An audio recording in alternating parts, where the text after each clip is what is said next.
sahabat Polres Madiun, ini dia patroli malam minggu Polwan Presisi.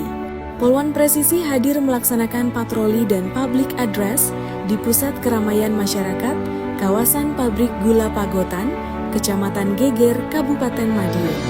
Dengan semangat humanis dan penuh energi, Polwan Presisi mengajak seluruh masyarakat untuk bersama-sama menjaga keamanan, ketertiban, dan kenyamanan selama kegiatan berlangsung.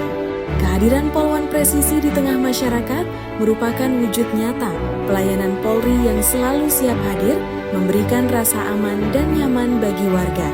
Tetap tertib, tetap waspada, dan mari bersama ciptakan situasi Kamtibmas yang aman dan kondusif.